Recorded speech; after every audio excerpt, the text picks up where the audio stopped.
Hey, how you guys doing? My name is Richar and welcome to Richar with the Reactions. As always, glad to have you. I hope you all are doing well today. So about a couple weeks ago, Casual Geographic made a community post saying he wished he saw a note before he made his chimpanzee video because he had a lot to say about it. And from that, the video we're about to watch was born. So I'm not sure what exactly he wants to talk about. I know from an interview I heard with Jordan Peele that there is some animal involvement. Now I won't go any further than that in case anyone gets spoiled. So let's just jump in and see what he has to say. But before we do that, if this is your first time here, you just haven't done it yet, go ahead and hit that like button for me. Go ahead and hit the subscribe button and notification bell. That way you can always see my reaction to videos like this or other videos you might like. Plus it helps the channel a lot. With that being said, let's dive on in. So I watched Nope, and by far the scariest scene was actually the most realistic. Obviously spoilers ahead, so if you haven't watched it, save this video and then come back when you do. So for me, the most chilling scene in the entire movie was the Gordy scene. Basically, there was a TV show revolving around a family adopting a chimpanzee. Except one day, in front of a live studio audience, Gordy went on a rampage, violently murking two actors and severely maiming a young girl. And I do think it was a reference to the 2009 Travis the Chimp attack. Travis was a pet chimpanzee. Two words that have no business being in the same sentence. He was adopted by Sandra and Jerome Harold, and he was basically a celebrity in that community. He was known by everyone, appeared on TV, and even took pictures with members of the police department, which is actually going to be really important later. Travis would sleep in bed with her and her husband and would even take baths with them. No comment on that. Travis could open doors with keys. I don't know about that one, y'all. Bro could drive, and he would even drink wine with his owners. To the point where Sandra said this, and I don't think anything has ever aged worse. And it's not like Travis didn't have incidents where people saw what he was capable of. One time he bit someone so hard that it drew blood and they had to go get a rabies shot, but when that person filed a police report, it was never investigated. I wonder why. Another time, Travis was in a car when someone threw a bottle at him, causing him to hold up traffic for hours and evade cops as he attempted to get his lick back. But nothing ever happened and nobody did anything because they claimed Travis was only playing. I wonder why. However, after that, Sandra decided to keep Travis inside at all times. And after her husband passed and her mental health declined, so did her ability to care for Travis. So now Travis was stuck inside, overweight from eating nothing but junk food, depressed and never able to socialize with his own kind. And bro was very much maidenless. Oh, and he was on Xanax. Yeah, at that point, Travis was just a landmine with a pulse, and in 2009, Why was he taking Xanax again? While helping her friend lure Travis back inside, Charlotte Nash held up his Tickle Me Elmo to get his attention. Travis charged and proceeded to horrifically maul her. Travis brutally mutilated the woman, even after getting hit in the head with a shovel and stabbed in the back with a butcher knife. Eventually, Travis was put down and Charlotte Nash survived. But her face and hand had literally been torn off. It was so bad that first responders and cops needed therapy after witnessing the carnage. And Nope actually referenced her as a disfigured child star is seen wearing a veil, the same kind Charlotte would wear after the attack. Not to mention Gordy and Travis died in the exact same way. And in both cases, a wild animal is treated as a commodity and exploited. The result traumatized everyone involved. But at the end of the day, Travis was the biggest victim in all this along with Charlotte Nash. He should have been living his best life in the jungle as a wild animal. Instead, he was drinking wine and taking Xanax as someone's flex. So if you're ever rewatching this movie, keep in mind that this actually happened. Here's some more facts about the Travis Chimp incident. Basically stuff I left out in the first video that I figured would be important to know. After the first incident where Travis held up traffic for hours, Connecticut actually ended up passing a law where you couldn't own a primate heavier than 50 pounds. By the time of the attack, he was pushing past 200. But the law didn't apply to Travis because people assumed that the Heralds had him for so long that he was considered not to be a public threat. Sandra Harold was actually warned by an animal control officer that once Travis reached maturity, he'd be more prone to violent and aggressive tendencies, like male chimps in the wild. Especially since he wouldn't have an outlet for certain urges he would get once he became mature. But obviously, Sandra didn't listen. Now, a lot of people blame Sandra for the event. And I'm one of them. But I think it is worth mentioning that in 2000, her only daughter tragically passed in a car accident, causing her to literally see and treat Travis as a child since she had lost her only one.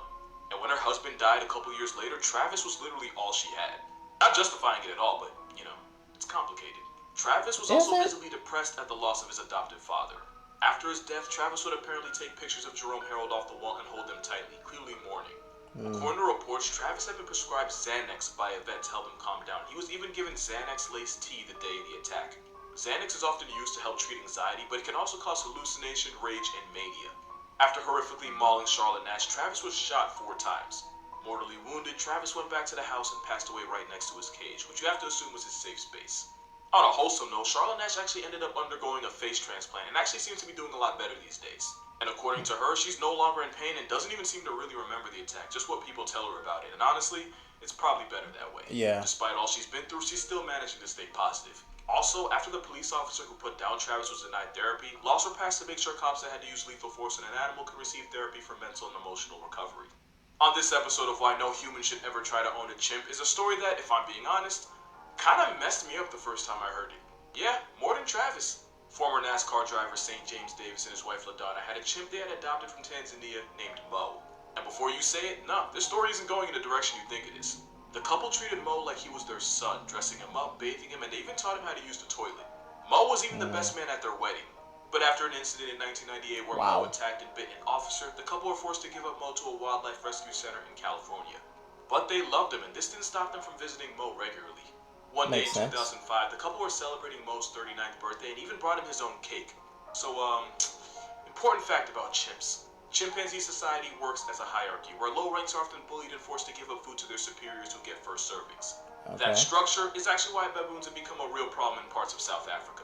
You see, they tell you not to feed the baboons because when you do, not only are the baboons associating people with food, which is bad, it also means they start seeing all humans as low ranks and start expecting food, which is worse. This would be important for two reasons. Reason number one, two other chimps saw the couple give Mo the birthday cake. Yikes. Reason number two, that was a really bad time for those two chimps to escape. The two chimps violently confronted them and one of them bit off LaDonna's thumb. And to protect his wife, St. James Davis put himself between his wife and the chimps. What followed was, without exaggeration, one of the most horrifically brutal attacks I've ever read about. The two chimps mauled and mutilated the man, and if you read about exactly how they did it, it didn't seem like the chimps were trying to end him. It seemed like they were actively trying to torture him. One chimp chewed his finger off while another gouged his eye out. In what seems like a common chimp move, they essentially tore most of his face off. They even went as far as to chew off his genitals and a good chunk of his rear end, which is another thing chimps are infamous for. They basically did everything but murk him. Keep in mind, this was all over a birthday cake. And at this point, you might be wondering where Mo was when this was all going down. As a chimp that grew up around nothing but humans, the event terrified him so much that he appeared paralyzed. Eventually, a couple workers put the chimps down, but by the time they did, the damage was already done. Former high school football player and NASCAR driver James Davis had pretty much been torn to shreds. He nearly bled out 3 times on the way to the hospital, and the first 2 places wouldn't even take him. Someone even said they might as well just drop him at the coroner's office.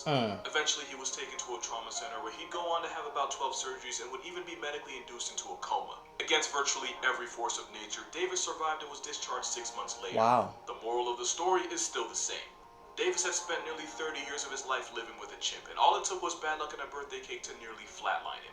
It just goes to show, chimps are really good at being wild animals, but really bad at being pets. So I watched Nope, and without spoiling too much, it reminded me of something that actually happened. And I'm just gonna put that right there. This is Timothy Treadwell.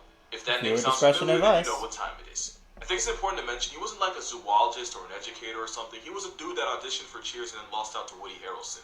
That caused him to spiral down the path of things I cannot talk about on here. Let's just say he had his demons and his demons had hands. But he turned his life around after going on a trip to Alaska with a buddy and observing bears up close. He decided right then and there that he'd dedicate his entire life to bears.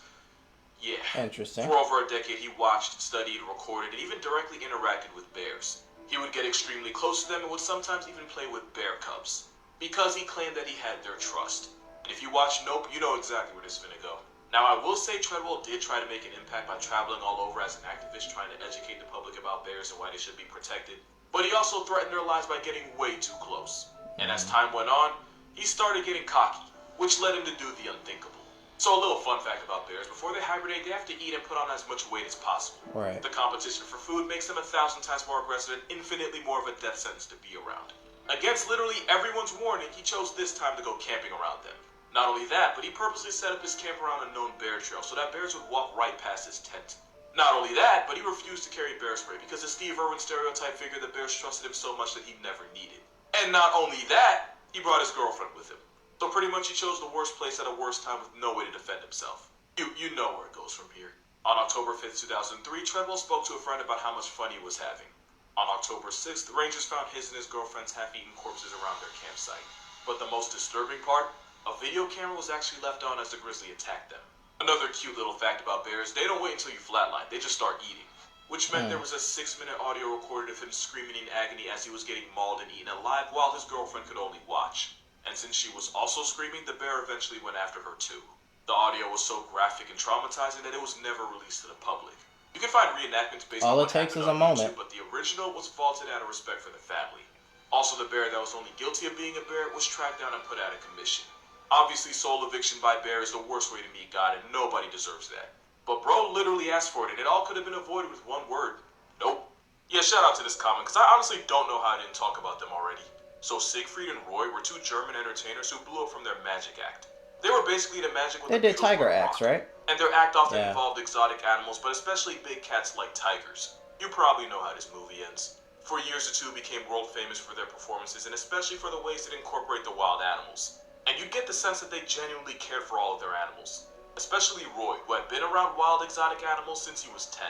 And it was during a show on Roy's birthday that he performed his usual act with Manticore, a 400-pound white tiger.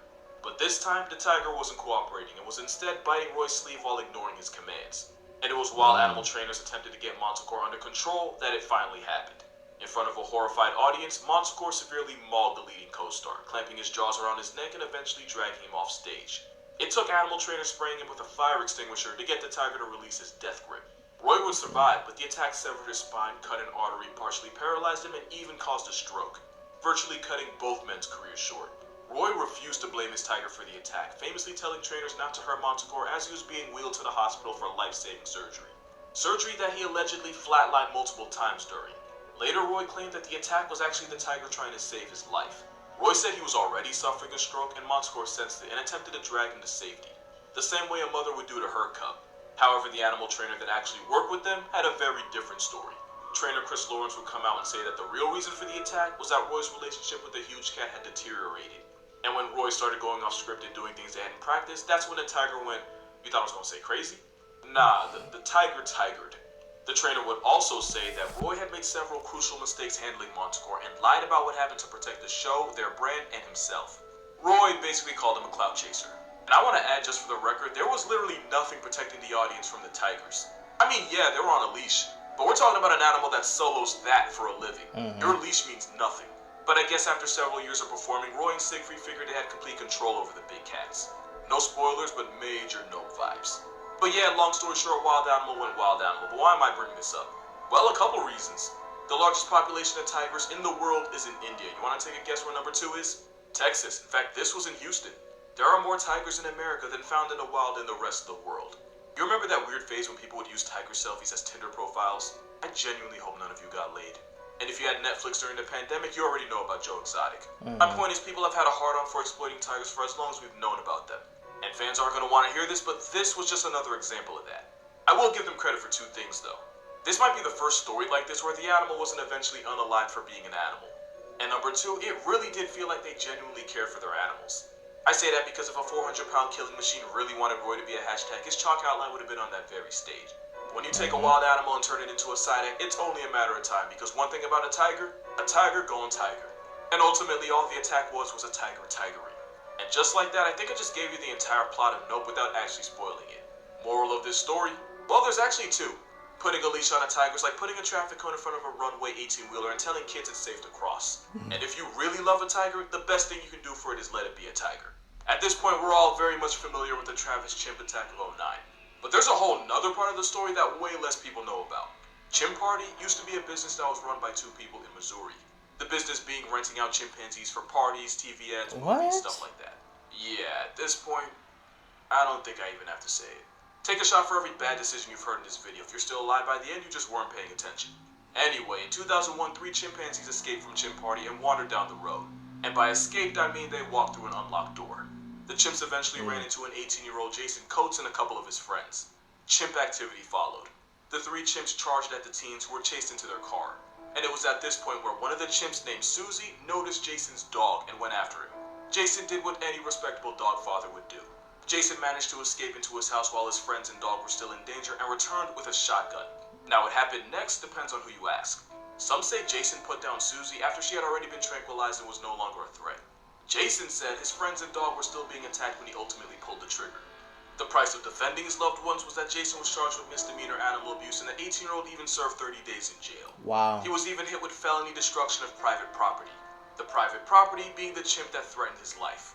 And while serving his time, Jason actually ended up missing the birth of his first child. Chimp Party, which later became the Missouri Chimp Foundation, ended up being forced to give away their chimps in 2020 and 2021 after PETA claimed the apes were being held in poor, unsanitary conditions. You know, it takes a lot for me to side with PETA. I'd say this was a lot.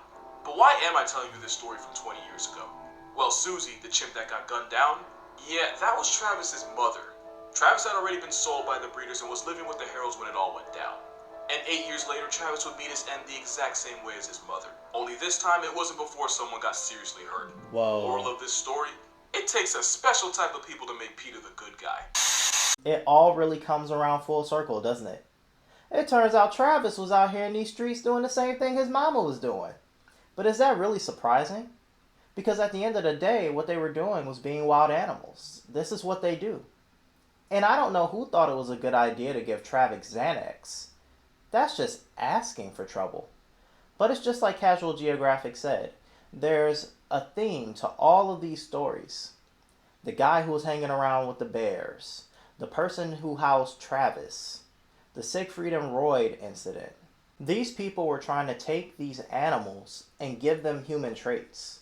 You know, there's actually a word for this. I don't remember what it is right now. I'll put it up on the screen if I remember. But ultimately, they're taking these animals, giving them human traits, and that causes them to underestimate these animals. And then, when things ensue, there's a lot of damage that's usually done. Now that this information is starting to get out there, thanks to Casual Geographic, hopefully in the future these types of things will occur less. And that's today's video. Thanks for watching, guys. Have a good day.